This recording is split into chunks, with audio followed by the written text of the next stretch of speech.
करीब 4 महीने पहले उत्तर प्रदेश के एक छोटे से गांव से आईएएस बनने का सपना लेकर श्रेया यादव दिल्ली आई थी। उनका दिन हर रोज पीजी से शुरू होता था और कोचिंग सेंटर से गुजरकर लाइब्रेरी में खत्म होता था। लेकिन उन्हें कहां पता था कि एक दिन यही लाइब्रेरी उनकी मौत का कारण बन जाएगी। अब उनका परिवार दिल्ली की वह काली शाम नहीं भूल पा रहा है, जिसने उनकी बेटी को हमेशा के लिए उनसे दूर कर दिया। शनिवार 27 जुलाई की शाम सड़क पर जमा बारिश का पानी उस लाइब्रेरी में घुस गया जहां श्रेया पढ़ाई कर रही थी, और यह पानी 2 मिनट के भीतर ही इतनी तेजी से बढ़ा कि श्रेया के साथ 3 बच्चे पानी में डूब गए और उनकी मौत हो गई। श्रेया यादव के पिता गांव में दूध बेचकर अपनी बेटी को आईएएस की कोचिंग करवा रहे थे। वो अपने माता पिता की इकलौती बेटी थी। वो अपने परिवार को गरीबी के दलदल से उबारना चाहती थी, लेकिन सिस्टम की एक गलती ने उसके और उसके परिवार के सपने को तोड़ कर रख दिया है।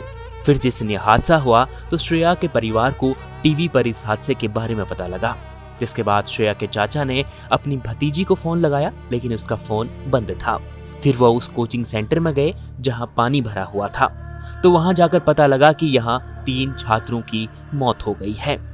यह सब सुनने के बाद उनका डर और बढ़ गया और वह श्रेया के पीजी में गए तो उनके कमरे में ताला लगा हुआ था। फिर जब उन्होंने पुलिस से बात की तो पुलिस ने उन्हें राम मनोहर लोहिया अस्पताल जाने को कहा, जहां उन्हें श्रेया की मौत की पुष्टि हुई और वह पूरी तरह टूट गए। हम लोग आरएमएल से तकरीबन 2:30 बजे निकल गए थे पोस्टमार्टम के बाद, और एम्बुलेंस से वो लोग थे और दूसरी गाड़ी में हम लोग थे। पूरे रास्ते में भी कहीं किसी तरह की असुविधा नहीं हुई, और यहाँ अम्बेडकर नगर डिस्ट्रिक्ट के बॉर्डर पर पहुँचने के बाद दवाना के SHO साहब थे, उसके बाद लगभग के SHO थे वो थे, तो 3:30 बजे तक हम लोग घर आ गए थे। व्यवस्था नहीं। योगी आदित्यनाथ ने ट्वीट किया है कि आपके परिवार के साथ सरकार और प्रशासन खड़ा है, आपको जैसे भी मदद चाहिए वो देगा। क्या मदद चाहते हैं? मैं सबसे पहले तो आदरणीय योगी आदित्यनाथ जी का आभार प्रकट करता हूँ कि दुख की इस घड़ी में हमारे साथ हैं, और उत्तर प्रदेश के मुखिया हैं, मुखिया होने के नाते वो हमारे साथ हैं, इसके लिए हम उनका आभार व्यक्त करते हैं।